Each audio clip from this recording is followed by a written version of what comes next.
Mesdames et messieurs, bonjour, bon réveil et bienvenue dans cette édition. Après la phase de sensibilisation et de soutien aux victimes des pluies diluviennes, c'est maintenant l'heure du déguerpissement. La démolition des habitations dans les zones à risque a débuté jeudi. Le coup d'envoi de l'opération a été donné dans la commune d'Atekoubé par le ministre chargé de la Défense. Première étape, Mosikro, quartier situé au flanc d'une colline. Reportage Awa Sissé, Hugues Veblé.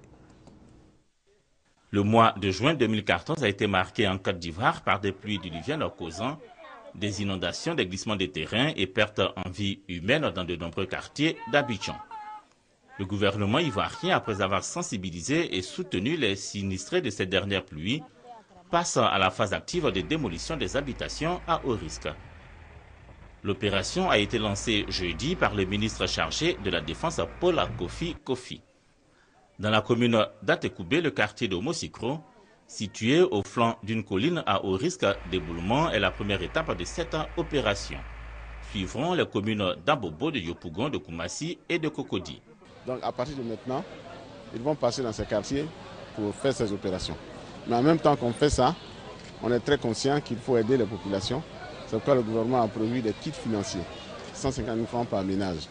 Et aussi, il y a des gens qui ont construit sous les caniveaux. Il faut aussi les détruire. Vous savez que dans ce genre d'opération, les populations ne sont pas toujours contentes de partir, mais c'est pour leur propre bien.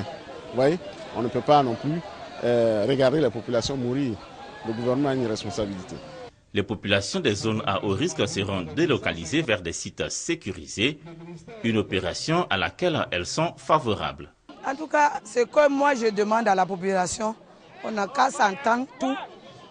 Réunir tout à notre espoir ensemble et puis on va aller où ils vont nous amener. Il est tombé 597 mm de pluie en juin, faisant de nombreux dégâts dans des zones à haut risque. On compte 27 décès, des dizaines de blessés et des centaines de familles sans abri. L'ouverture des travaux de la conférence des ministres d'éducation des États et gouvernements de la francophonie a eu lieu jeudi et Kondia Camara, la ministre de l'Éducation et de l'enseignement technique, a été portée à la tête de la conférence. Elle a été désignée par ses pairs pour présider la Confémène pour les 2 prochaines années. Le témoignage de Michel Digré.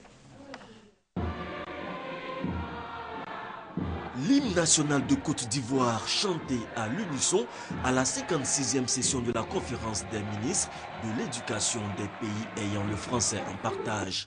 Le drapeau ivoirien honoré et pour cause, la ministre Kondia Camara reçoit un autre drapeau, celui de la Confémène. Elle vient ainsi d'être désignée par ses pairs pour diriger l'organisation pour les 2 années à venir. En nous confiant, à moi-même et à mon pays, la conduite de notre organisation, vous nous témoignez une confiance qui nous émeut au plus haut point. Nous mesurons aussi la charge inhérente à cette responsabilité. Je puis vous assurer que nous ferons les efforts requis pour être à la hauteur et pour que la Confémène écrive pour les 2 années à venir de nouvelles pages glorieuses. Écrire de nouvelles pages glorieuses de l'éducation dans le monde francophone, le défi est exaltant au regard des épreuves à surmonter. Pour bâtir un monde meilleur, il faut veiller en effet à une formation adéquate de notre jeunesse, en vue de constituer un capital humain de qualité, capable de relever de façon endogène les défis du développement pour qu'elle s'engage demain à relever les défis de la vie. Pour jeter les bases de la stratégie afin de garantir un système éducatif inclusif et de qualité dans l'espace francophone, les travaux de réflexion des experts ont démarré depuis le 3 juillet et s'achèvent ce samedi. Écrire de nouvelles pages glorieuses dans l'éducation de nos enfants. Voilà donc le défi que doit relever la Confémène. Et des fraudes massives ont été constatées à l'examen du BEPC session 2014 dans certaines localités à l'intérieur du pays. Le ministère de l'Éducation nationale et de l'enseignement technique vient d'annuler les résultats dans les localités concernées. Konate Moussa, Grace Kondo. L'affaire fait grand bruit en ce moment. Les résultats du brevet d'études du premier cycle BEPC session 2014 dans les localités de Gadouan, Botro, Ouangolodougou et Bonirédougou ont été annulés suite à des irrégularités constatées selon le ministère de l'Éducation nationale et de l'enseignement technique.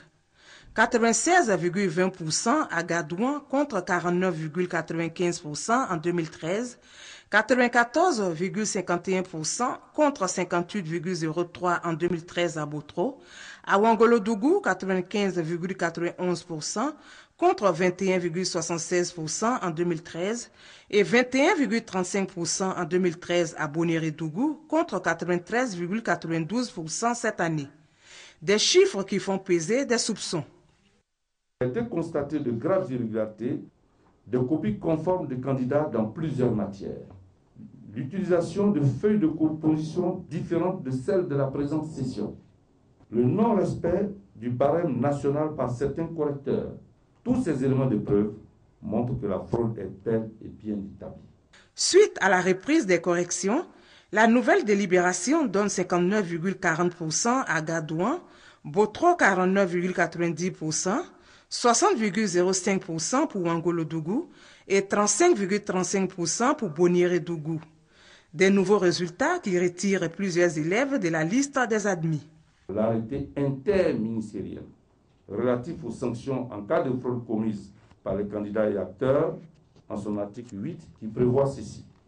Tout candidat admis frauduleusement par erreur ou en infraction au texte réglementaire en vigueur est systématiquement ajourné. Les autorités ivoiriennes sont donc engagées à éradiquer toute axe de fraude du système éducatif. Pour l'heure, des enquêtes sont en cours afin d'épingler les acteurs impliqués. Voilà pour le chapitre éducation. Un mot d'économie à présent. À partir du 1er octobre prochain, 19 services bancaires seront gratuits. La BCEAO, la Banque centrale des États de l'Afrique de l'Ouest, vient de le notifier au système bancaire de l'espace UEMOA. L'objectif étant d'accroître le taux de bancarisation dans la sous-région ouest africaine. Reportage Adama Koné. Annoncé le 8 mai dernier, c'est le 1er octobre prochain que les banques commenceront à appliquer la gratuité sur certains services. Ce sont au total 19 prestations qui, à compter du 1er octobre 2014, ne seront plus facturées. Entre autres, l'ouverture de compte, la transmission du relevé de compte, le dépôt et le retrait d'espèces aussi bien au guichet ordinaire qu'automatique de la banque du client, la consultation de soldes, le virement dans la même banque. Pour la Banque centrale des États de l'Afrique de l'Ouest, BCEAO, cette gratuité de service doit ouvrir davantage les banques aux populations. Avec l'instauration d'une quotité cessible flexible allant de 35 à 55% et d'une quotité saisissable de 33% par le gouvernement ivoirien, les usagers des banques en Côte d'Ivoire pourront franchir les portes de ces établissements avec plus d'enthousiasme. Le ministre d'État, ministre de l'Emploi, des Affaires sociales et de la formation professionnelle a rendu visite hier à 4 promoteurs d'entreprises pour évaluer leurs besoins et leur apporter le soutien de l'État. Les communes visitées par Moussa Dosso sont celles de Cocody, Adjamé et Koumassi. Il a été suivi par nos reporters Ben Touré et Gabriel Zani. Tout comme Soirée Ibrahim, détenteur d'une entreprise de production et de commercialisation de pâtes d'arachide ici à Cocody-Angré, ils sont 55 jeunes Ivoiriens dans le district d'Abidjan à bénéficier du programme d'appui à l'entrepreneuriat des jeunes. Une initiative de l'ONUDI, Organisation des Nations Unies pour le développement industriel, financée à plus de 100 millions de francs CFA. C'est vraiment l'accompagnement des jeunes promoteurs pour la création d'entreprises formelles. Et les secteurs qui sont couverts incluent l'agroalimentaire, les métiers, la restauration, les services agro-industriels. Partenaire au projet, l'État de Côte d'Ivoire, via le ministère d'État, ministère de l'Emploi, des Affaires sociales et de la formation professionnelle. Le ministre Dosso Moussa a visité 4 de ces 55 promoteurs d'entreprises. Ils exercent dans la production et la commercialisation des produits cosmétiques, dans la transformation du manioc en attiéké et dérivés, enfin dans la coiffure, l'esthétique et les soins corporels. L'objectif est clair. Aider à la transformation, tous azimuts, des matières premières produits en Côte d'Ivoire. Maintenant, l'État, en fonction des initiatives, aidera à accroître ces initiatives. À tous ces 6,5 millions de sans-emploi composés majoritairement de jeunes, le ministre d'État Dosso Moussa a demandé de fréquenter les structures telles la GEFOP, la GEF, l'INIE pour qu'eux aussi puissent bénéficier de ce genre de programme. La pêche illicite fait perdre plus de 11 000 milliards de francs CFA aux États. Une ONG britannique apporte son soutien à la Côte d'Ivoire dans le cadre de la lutte contre cette pêche. Experte dans le domaine de l'environnement, l'ONG a offert des appareils de surveillance satellitaire au ministère des Ressources animales et halieutiques. Ces appareils vont désormais détecter les navires étrangers qui pratiquent la pêche de façon illégale dans l'espace maritime ivoirien. Serge Gongoma, Grace Kando. La pêche illicite, encore appelée la pêche in, est une pêche non déclarée et donc clandestine, très souvent pratiquée par les navires étrangers dans l'espace maritime d'un autre pays. 37% des poissons et autres produits de la mer proviennent de cette pêche illégale. Une activité qui cause un manque à gagner de 11 750 milliards de francs CFA aux pays disposant d'une surface de pêche sur la mer. Outre cette perte financière, la pêche illicite qui ne respecte aucune règle provoque la destruction de la faune et de la flore sous-marine. Les eaux ivoiriennes sont menacées, d'où ce don de l'ONG EJF Environmental Justice Foundation à l'État de Côte d'Ivoire. 4 appareils de système VMS destinés à la surveillance des navires. Des appareils d'une valeur de plus de 50 millions de francs CFA. Ce sont des balises que l'on peut placer à bord des navires et les surveiller à distance depuis un écran d'ordinateur très simplement et pouvoir surveiller leurs mouvements et s'assurer que par exemple ils ne vont pas dans la zone réservée à la pêche artisanale, des zones qui leur sont prohibées et qui sont évidemment très destructrices de l'environnement. En plus de ces appareils, un documentaire réalisé en Côte d'Ivoire par l'ONG EJF pour sensibiliser décideurs et populations sur les dangers de la pêche illicite. Toutes ces actions sont saluées par Adjoumani Kwasi, ministre des Ressources animales et halieutiques. Notre pays dispose désormais d'un instrument politique qui oriente l'action publique en la matière. Actuellement, des inspecteurs sont en formation afin de mieux les outiller pour accomplir leur mission d'inspection, de contrôle des navires et d'application des lois, des règlements et des textes internationaux pertinents. EJF Environmental Justice Foundation est une organisation non gouvernementale internationale basée à Londres. La page santé de notre journal à présent. Le ministère de la Santé et de la lutte contre le sida vient d'offrir un important lot de matériel sanitaire à des structures de santé publique et des institutions de recherche. Des dons qui visent à améliorer la prise en charge du paludisme en Côte d'Ivoire. Le reportage de Nou Sangaré dans un commentaire de Grace Kando. Le paludisme tue au moins un enfant toutes les 30 secondes dans le monde et en Afrique, un enfant sur 5 meurt de cette maladie, selon Rollback Malaria, une ONG de lutte contre le paludisme. En Côte d'Ivoire, cette pandémie représente 43% des motifs de consultation dans les centres de santé ainsi que 40% des causes d'absentéisme en milieu scolaire et professionnel. C'est pour freiner cette maladie que le ministère de la Santé et de la lutte contre le sida a offert un lot de matériel sanitaire aux différentes structures de la santé publique. Un lot composé de 70 microscopes, 36 motos, 1800 vélos, et 2 camions de 16 tonnes pour la nouvelle pharmacie de la santé publique, ainsi qu'une quantité de kits de réactifs pour la goutte épaisse destinée au laboratoire.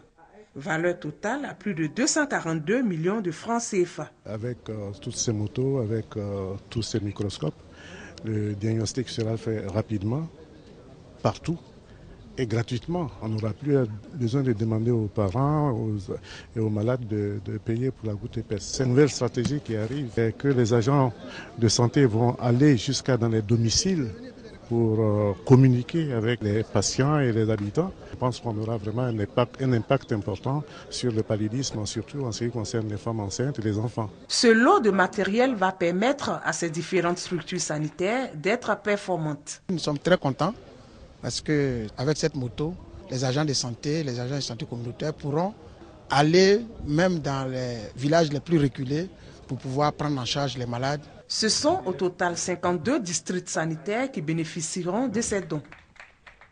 Et puis, pour terminer, rendons-nous au Mali où l'annonce du dialogue intermalien est saluée par la CEDEAO. Zineth Pharma, cette société d'importation et de distribution de médicaments, avait pignon sur rue à Bamako. Mais dans la villa qui lui servait d'entrepôt, les hommes de l'Office central des stupéfiants sont tombés sur des stocks d'un genre un peu particulier. Des centaines de cartons de produits périmés. Cela faisait plusieurs semaines que la centrale d'achat était sous surveillance. Nous avons remarqué des va-et-vient depuis un certain temps, depuis à peu près 3 mois, des rentrées et des sorties. Dans un premier temps, on avait compris que c'était du stup, de la drogue qu'on vendait. Mais au fur et à mesure, on s'est rendu compte que c'est des produits prohibés qui sont vendus. Selon les premières informations, Zineth Pharma avait une double activité. D'un côté, des médicaments tout à fait conformes, vendus normalement. De l'autre, des produits périmés, cédés en sous-main, à prix cassé. À qui et par qui exactement? Premier à avoir été arrêté, le gérant. L'homme a été pris en flagrant délit par un policier qui s'était fait passer pour un client. Quant au pharmacien propriétaire de Zineth Pharma, était-il au courant? L'enquête est en cours. À l'ordre des pharmaciens, l'affaire fait grand bruit. Nous allons jouer pleinement notre rôle. J'ai dit tantôt que nous n'avons pas vocation à défendre un pharmacien. Nous avons plutôt vocation à sanctionner les pharmaciens qui ont fauté et qui sont en train de fauter. J'ai dit tantôt aussi que le dossier disciplinaire est déjà ouvert. Ça va aller jusqu'au bout. De nombreux hôpitaux et officines se fournissaient auprès de Zineth Pharma. Sont-ils touchés par cette affaire ou ce trafic ne concernait-il que des circuits de distribution parallèles? C'est ce que l'enquête devra déterminer. L'élément sur le dialogue intermalien qui est salué par la CEDEAO vous sera proposé dans nos prochaines éditions. Et c'est ici qu'on s'arrête pour ce matin. Merci de suivre RTI1. L'information continue sur les www.rti.ci. Je vous laisse en compagnie de Christelle Melledge et le bouillant orchestre féminin Bellamundo.